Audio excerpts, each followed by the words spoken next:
Next week, Sheffield United is set to be discussing the future of manager Chris Wilder. Rumours are that there's the potential that he might get sacked.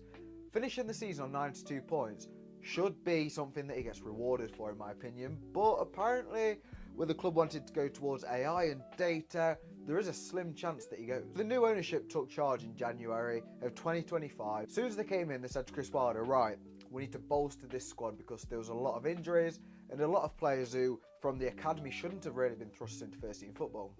So they signed Ben Brereton Diaz on loan, paying a loan fee for him, Rob Holding on loan from Crystal Palace, alongside spending £10 million on Tom Cannon from Leicester. And this was a team that led the Championship on Christmas Day, top of the table, alongside a team who basically spent the majority of the season at the top of the table. I think the record for the team to spend the most time top of the table and not win the division has been Sheffield United this season.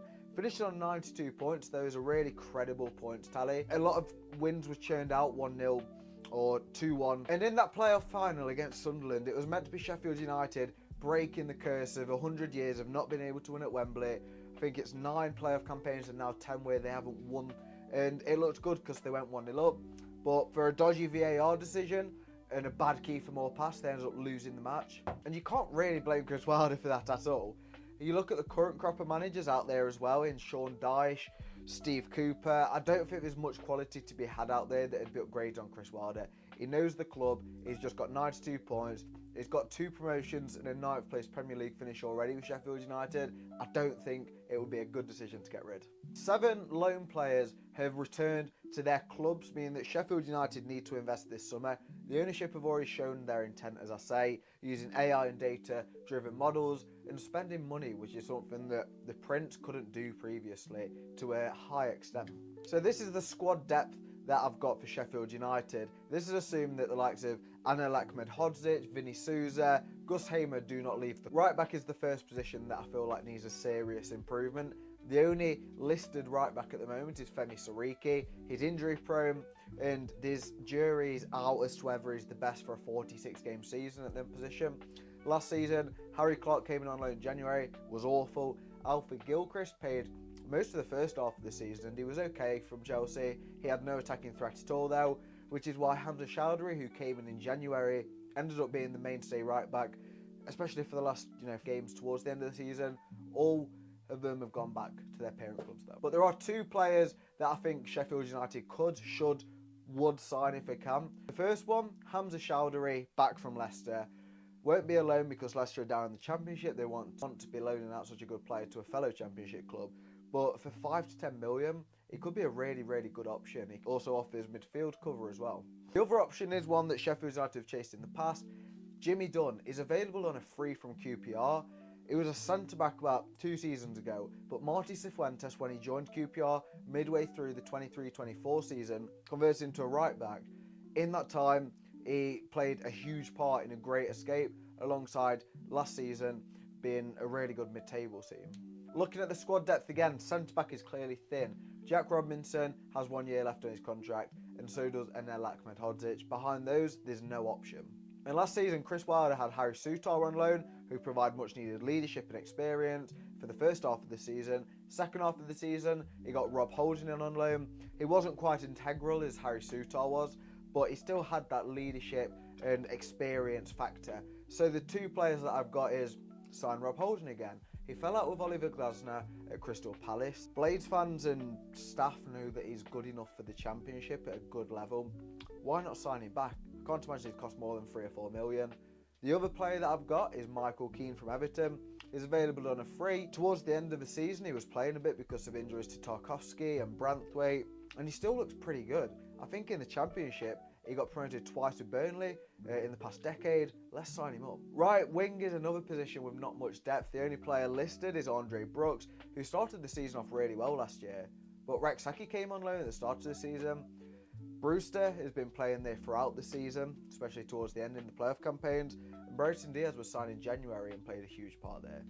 Alongside that, O'Hare's also played his part there. So I don't think Chris Wilder sees Andre Brooks as a long-term right wing for Sheffield United. We've got 2 players who are available for free because they've not signed contracts at their clubs. The first one is Kwame Poku.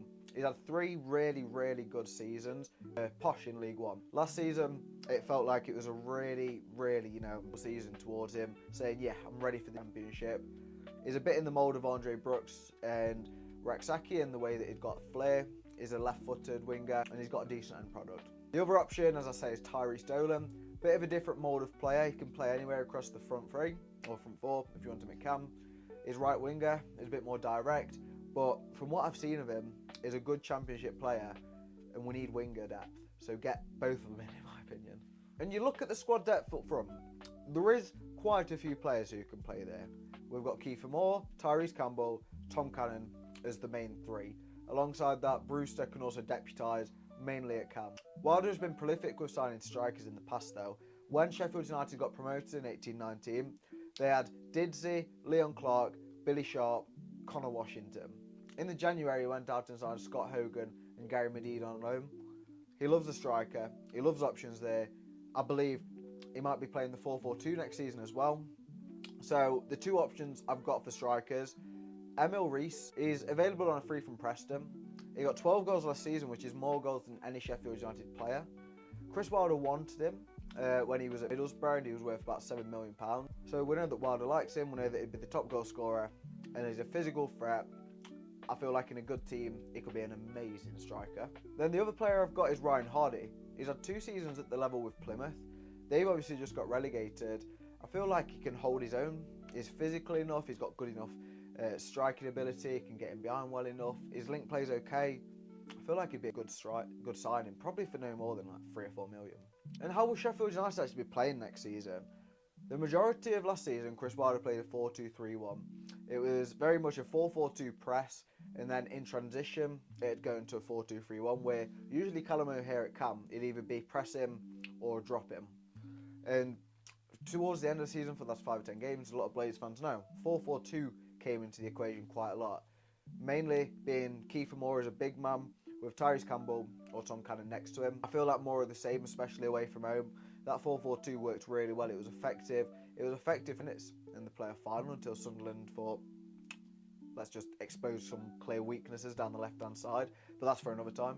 It is so interesting to see where Sheffield United do go next season, alongside how much money the owners will give them, alongside whether Chris Wilder is actually going to be there. Is he going to get axed? I don't think he will. Do you guys think he will? You'll have to let me know. Any of the players in this video that I've mentioned signing, do you reckon they'll be good signings? Tell me down below, who should Sheffield United sign? A right back, a centre back, or a striker are the 4 main problem positions in my opinion, assuming that the rest of the squad stays. Do you agree?